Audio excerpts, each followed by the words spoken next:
Welcome to the deep dive. Today, we're taking a close look at the materials you sent over on peak performance, athletic training, and, that often overlooked area, hmm recovery. Yeah, absolutely vital. We've got a really interesting mix here.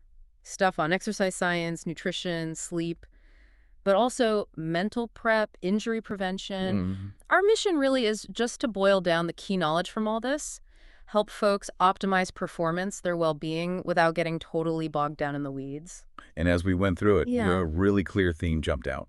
Whether you're aiming for a PB in a race or like tackling a big project at work, sustainable success, it really comes down to this fundamental rhythm. Okay. It's that interplay between pushing yourself, the stress part, and then allowing yourself time to recover, rebuild, that's the rest. Finding the right balance there. Yeah. That seems to be the secret sauce. Okay, let's dive into that then, the stress rest cycle.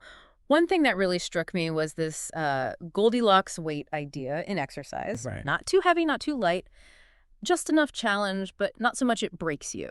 Exactly. It's about hitting that sweet spot, manageable challenge. And this isn't just like a gut feeling. It's a core principle in exercise science periodization. Periodization. Okay. Think of it like cycling intentionally between periods of higher stress, your actual workouts, and then periods of lower stress for recovery. That cycle is what lets your body adapt, get stronger over time. So that instinct maybe a lot of us have to just always push harder. Yeah, That's not always the best way. precisely. The sources really highlight how elite athletes get this. They build in hard days and easy days, on a micro level. Right. And then zooming out, they plan these cycles. Intense training months, then maybe easier recovery weeks. It's this deliberate ebb and flow. To peak for events and then recover fully. Makes sense. Yeah, exactly. Physically and mentally. You can't just keep redlining, can you? Your system needs that chance to adapt. So what happens if that balance gets thrown off? Well, the materials are pretty clear. Too much stress, not enough rest. That's a fast track to burnout. Or injury. You're just constantly breaking down tissue without letting it repair and rebuild stronger. And the other side? Too much rest. Yeah, too much rest without enough challenge. You just plateau. You're not giving your body or your mind the stimulus it needs to actually grow. Complacency maybe creeps in. This balance thing, it's not just theory, is it? I mean, look at someone like Dina Castor, the marathoner. The deep dive mentions her incredible 25-year career. Right. It wasn't just the intense training, it was this almost religious commitment to recovery. Absolutely. That 10, 12 hours of sleep, the diet, massage, stretching. Yeah. And what's fascinating is her improvements later on apparently came more from tweaking recovery than just piling on more miles. That's huge. It really highlights this shift. It's not just work harder, it's recover smarter. Workouts create those tiny muscle tears. Right. It's the recovery between workouts that lets them rebuild stronger. So stress creates the demand for rest. And the rest lets you handle more stress later. Exactly. She clearly mastered understanding her own limits and recovery needs. And it's not just physical, right? This cycle applies to our minds, too. Absolutely. Think about Josh Waitzkin, chess prodigy, then Tai Chi master. Right, the art of learning. Yeah. He talks a lot about alternating intense mental focus, complex chess problems, intricate martial arts moves with dedicated rest. That was key for him in both fields. Our minds strengthen the same way. Challenge, then recovery. So if someone listening wants to apply this, where do you start? It sounds like a big change, potentially. The big takeaway is start small. Make gradual, manageable changes. Incrementally build your tolerance for both the productive stress and the effective recovery. Build that foundation. Yeah, build capacity slowly. It really is a marathon, not a sprint, in every sense. Okay, that leads us nicely into the next point, the power of focused stress, deliberate practice. This sounds like it's about the quality of the effort, not just logging hours. That's exactly the distinction. Dr. K. Anders Ericsson's research really nailed this down. He found that just accumulating hours, what he called mere experience, didn't guarantee expertise. Whether it was violinists, doctors, athletes, the top performers consistently use what he termed deliberate practice. Which involves. Intense concentration, a really specific, defined goal for that session, and crucially, minimizing distractions. So it's not the 10,000 hours itself, but what you do in those hours. Precisely. As the source says, practice doesn't make perfect. Perfect practice makes perfect. And the cornerstone of that, deep, unwavering concentration. Okay. There was a study comparing amateur and pro singers. Amateurs often found practice enjoyable, kind of casual. Yeah. Professionals, much higher mental focus. Even if it felt less fun in the moment, Yeah. they were just completely engaged mentally and physically. That connects perfectly to single tasking. The materials mention Dr. Bob Kocher's approach. Yes, he's a big advocate. Structures his day in hourly blocks, specific objective for each. His thinking is dedicate your full attention to one thing, you learn and improve way more effectively. Which contrasts with multitasking. Which we often think is efficient. But isn't really. No, the sources say it's actually pretty inefficient. Your brain is constantly switching gears, losing focus. One practical tip mentioned was the out of sight, out of mind thing for smartphones. Just get it out of the room. Yeah, minimize that temptation.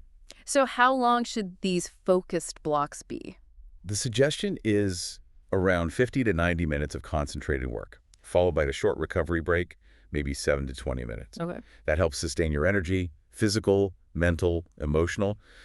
But, and this is important, if you're new to this kind of intense focus, build up gradually. Don't try for 90 minutes right away. No way. Start with maybe 10, 15 minutes, increase it week by week. Deep work is a skill you have to develop. Okay. Now let's shift focus a bit inward. The power of mindset. Oh. How we think about stress. This seems really key. It's huge. Our mindset, the lens through which we see the world, it impacts everything. The deep dive mentions this placebo shake study. People drank identical shakes, but their body's response, their feelings of fullness, changed based purely on what they believed they were drinking. High calorie versus low calorie label. Wow. Shows how much our minds shape reality. Absolutely. And how does this connect to pressure? Well, if you cultivate a growth mindset, The idea that abilities aren't fixed. exactly, that skills come from struggle, dedication, hard work, then you're more likely to see challenges as opportunities to learn, not just threats. So your mindset influences whether you even take on the stress. Yeah, and how you react when you inevitably face it. The materials talk about a challenge response. What's that? It's when you learn to see stressors as challenges you can actually overcome rather than just overwhelming threats. People with this mindset tend to focus on what they can control. And are more resilient under pressure? Generally, yes, more productive. The deep dive also touches briefly on hormones, cortisol, and DHEA. Short-term cortisol is part of that adaptive challenge response. Oh, but long-term? Yeah, prolonged high cortisol. Mm-hmm. That's linked to negative health stuff, so managing that response is key. Which brings us, maybe paradoxically, to the power of rest, specifically active recovery. It's not just zoning out on the couch, is it? Not at all. Look at Google's Search Inside Yourself program. They use mindfulness meditation to help employees balance the demanding work with necessary rest, fosters innovation, well-being. And the teacher, Brandon Runnels, found it helped him personally. Yeah, he said it made him more self-aware, more focused during work, but also better able to truly disconnect and recharge afterwards. So mindfulness is a big piece of this active rest puzzle. Mindfulness, yeah. Just being fully present, aware of your thoughts, feelings, surroundings without judging them. Meditation is the tool to cultivate that. What's a simple way to start? Find a quiet spot. Focus on your breath. Thoughts will come up. That's normal. Just acknowledge them. Gently guide your focus back to the breath. Even just 1 minute a day can make a difference over time. And how does practicing this help with stress recovery? Well, research suggests regular mindfulness meditation can actually increase gray matter in the prefrontal cortex. The brain's command center. Right. Executive functions, decision-making. Strengthening that area helps you respond thoughtfully to stress instead of just reacting impulsively. It builds mental resilience, gives you more control. The deep dive also mentions the subconscious mind and how rest fuels creativity. That's fascinating. It is. When we're deep in deliberate problem solving, we're using specific brain areas. Rest quiets that conscious, focused mind. And lets other parts chime in. Exactly. More intuitive, creative parts. The mathematician David Goss mentioned getting his best ideas during low-focus times, like riding his bike or walking. So the intense work lays the groundwork. But the breakthrough often happens when you step away, let the subconscious process things. So rest isn't passive, it's an active process supporting growth. Precisely. And in our culture, which often glorifies busyness, nonstop pushing, consciously choosing rest can feel, well, almost rebellious. But look at Roger Bannister before the 4-minute mile. He went hiking.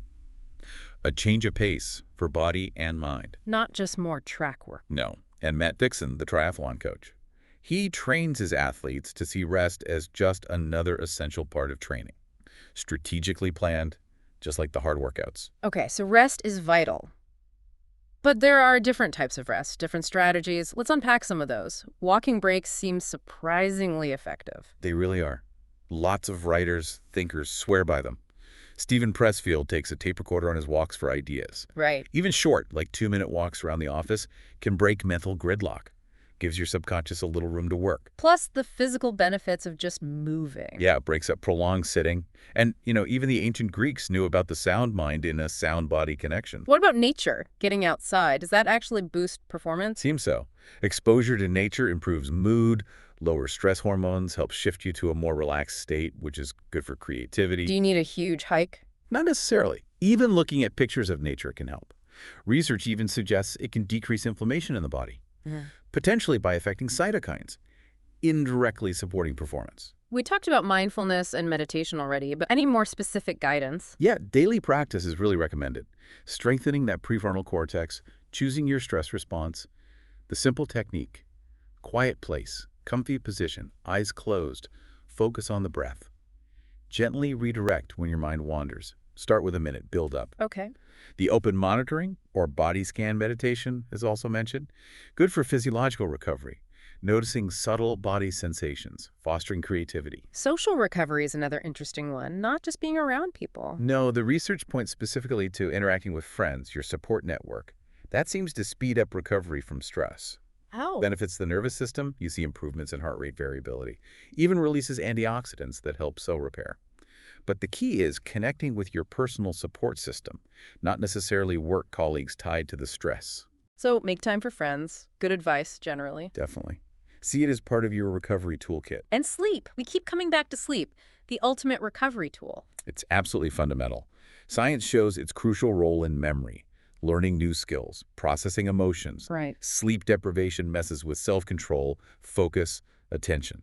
For athletes, it's prime time for muscle repair, rebuilding, anabolic hormones like testosterone, HGH peak during sleep, especially REM sleep. So longer sleep means more that restorative REM stage. Exactly. Prioritize duration for those benefits. What about naps? Quick fix. They can't replace chronic poor sleep. Oh. But yeah, naps are valuable. Restore energy, improve concentration, alertness, reaction time. How long is ideal? Short ones, maybe 10 minutes, can be effective. Generally keep it under 30 minutes to avoid that groggy sleep inertia. And finally, longer breaks, vacations, actually disconnecting. So important.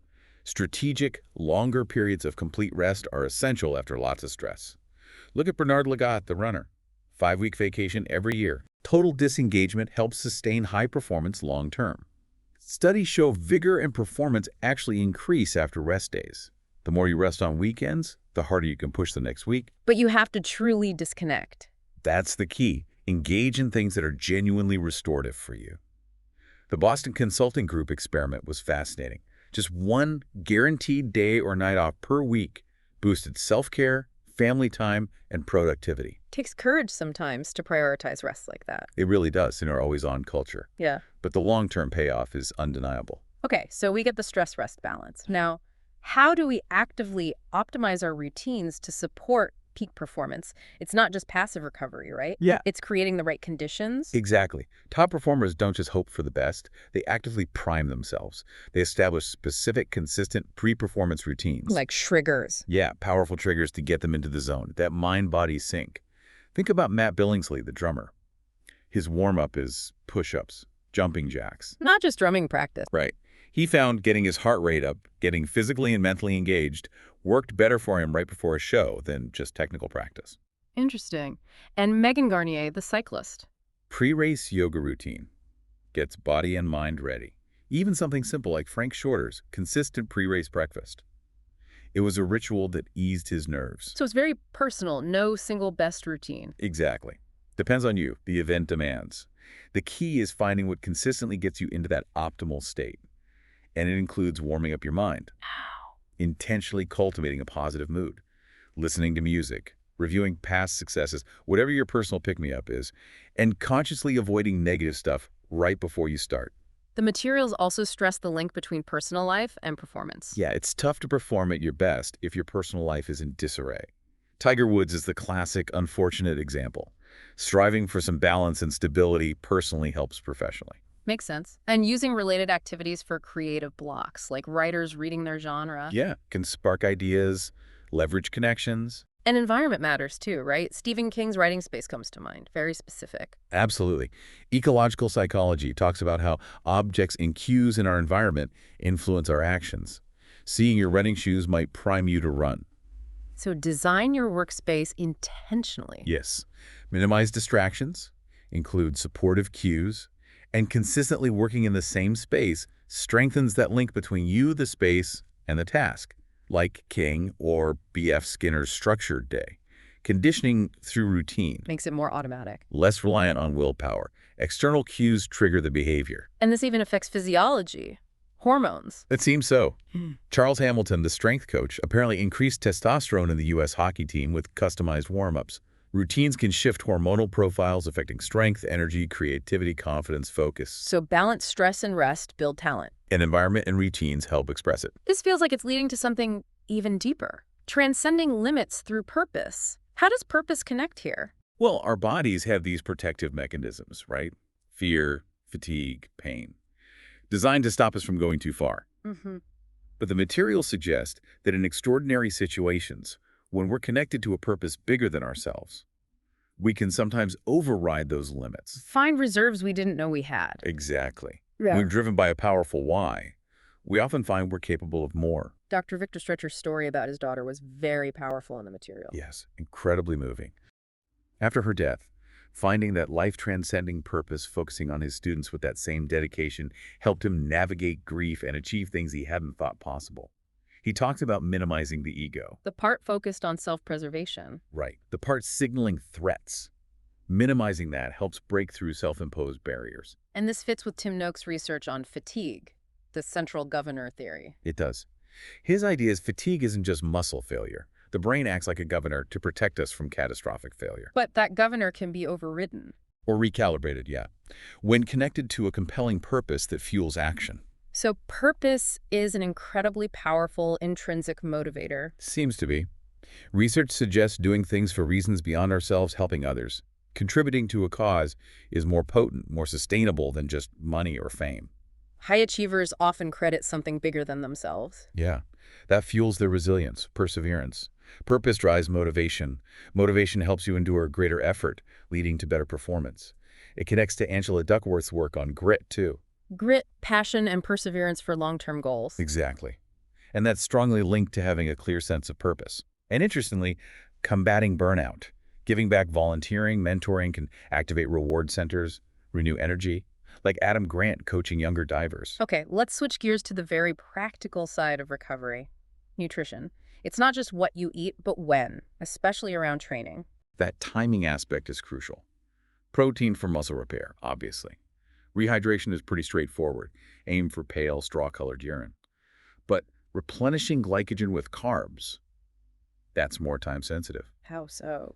Research consistently shows consuming carbs immediately after exercise, ideally within the first hour when that GLUT4 transporter is superactive, leads to the fastest glycogen resynthesis. Delaying it slows things down significantly. So hit that carb window post-workout. What about protein timing? Well, unlike carbs, we don't really store protein. Studies using radial labeling show that having amino acids readily available in the blood right after exercise is key for muscle protein synthesis. Okay. Even infusing amino acids at rest boosts synthesis, but it's much higher after resistance training. Oral essential amino acids post-exercise work similarly. They absorb faster than whole protein, whey digests fast, spikes blood aminos and synthesis more than casein. That makes sense for post-workout, but the deep dive mentioned maybe taking amino acids before training. That seems odd. It does sound counterintuitive, yeah. But one study found consuming essential amino acids and carbs before a workout led to greater amino acid uptake by the muscles and more sustained protein synthesis compared to taking the same drink after. Really? Yeah. The idea is even a small amount pre-exercise can act as a potent stimulus. Practically, the deep dive suggests options like EAA capsules or powder blends, maybe 10-15 grams for a full workout, often taken with juice for carbs, and to mask the taste. Fascinating. So that covers individual training. What about team sports? Halftime recovery must be different. Hugely different. Team sports like soccer are stop-start, high-intensity bursts, very reliant on carbs. And at higher levels, the intensity is just relentless, maintaining skill, concentration that drops off with carb depletion and dehydration. Which also increases injury risk. Exactly. And there's surprisingly little research specifically on halftime nutrition. One study even found a protein-carb mix worsened second-half performance compared to just carbs. So strategies are often inferred. Yeah, based on game demands, limiting factors. Case studies become important. Historically, the focus was just carb loading. Now there's caution about body composition too. But analyses show many players still don't get enough carbs for recovery. Hydration must be critical in that short break. Absolutely. Needs very hugely pre-game status, conditions, work rate. Players are often suboptimally hydrated. Even under-pitch heating in winter increases vapor loss. The materials mention some interesting historical tactics. Yeah. Inappropriate stuff, even trying to sabotage the other team's drinks. Shows visiting teams need to be self-sufficient. Elite-level nutrition sounds like a real balancing act in team sports. Power-to-weight ratio, etc. It is. Glycogen storage binds water, right? Releasing that during play affects fluid needs. You don't want overhydration like wearing a weight vest. Tracking body mass from an early morning baseline is best. Sweat losses vary wildly. So what fluids at halftime? Usually 500, 800 milliliters is enough.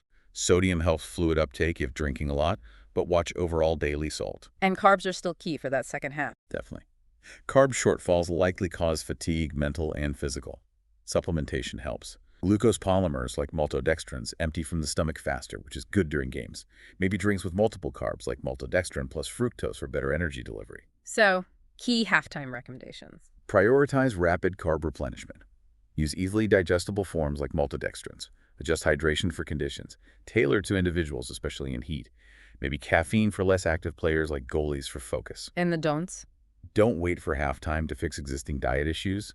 Don't aim to maintain pre-match weight with fluids. Use the morning baseline as your guide. Got it. Okay, moving on to glycemic index, GI, and load, GL. Using carb type for recovery. It's not just any carb. Exactly. Carb nutrition is vital, and GI, how fast a carb raises blood sugar, is important for athletes. It depends on how carbs are digested, metabolized, their effect on insulin, and glycogen recovery. The deep dive had some surprising examples. Baked potato, higher GI than chocolate.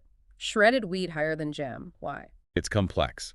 Factors include the type of sugar, fructose is low GI, fiber content, slows glucose release, the carb's physical structure, like pasta versus mashed potato, even fat content slows stomach emptying. It's not just about sugar. And glycemic load, GL, gives a better picture. Yes, GL considers both the GI and the amount of carbs per serving, so it predicts the actual blood sugar impact more accurately.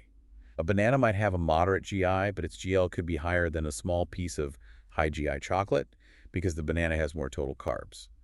Western diets tend to be high GL overall. So how do athletes use GI-GL practically? For recovery in the 24 hours post-training, moderate to high GI carbs help accelerate glycogen resynthesis. For longer endurance events, lower GI carbs before might provide more sustained energy. But individual insulin sensitivity matters here. Some people crash after high GI foods. So test it out, personally. Definitely. Generally, avoid high GI snacks away from training for weight control. Focus on low-medium GL foods outside training, medium-high GL after training. And remember, fat lowers GI-GL, so for rapid glycogen replenishment, keep fat low with your post-workout high GI carbs. Okay, we've covered stress, rest, nutrition timing. How do we actually measure and prescribe recovery systematically? Training gets tracked meticulously, but recovery feels fuzzier. That's a great point. A survey of 1996 Olympic athletes found 12% cited overtraining, not enough rest, as the top negative coaching decision. Athletes often feel fitter after a competition just because of the enforced rest. Right. And recovery isn't just doing nothing. It could be active stretching or cross-training like swimming instead of running. Athletes often need specific recovery plans because the instinct is often to train more if unsupervised. So preventing overtraining through planning rest is crucial. What are the big don'ts for recovery? The materials list them clearly. No rest days, no regeneration weeks, monotonous training, huge jumps in volume intensity, no hard, easy variation. Monotony itself is a stressor. How to combat monotony? Small weekly changes in environment, partners, drills, even while keeping intensity up. Breaks from the training environment are key too.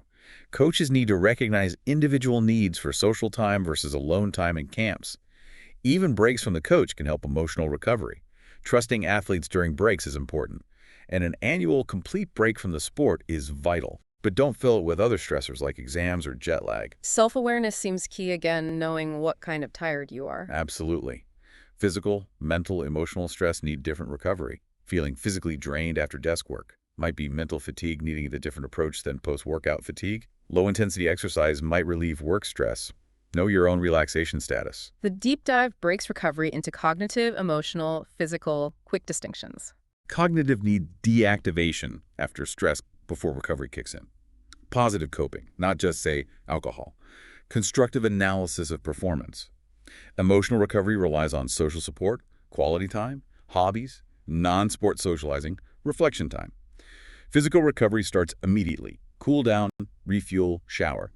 Plus things like light activity, stretching, massage, contrast showers, sleep, cold baths, hydration, whirlpools.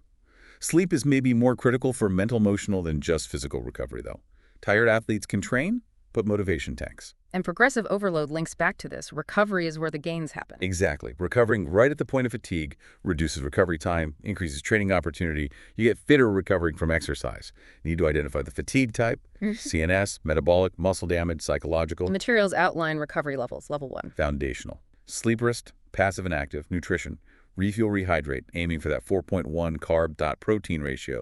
Soon after training, maybe 10-20% daily calories. Avoid caffeine near bed. Level 2. More structured.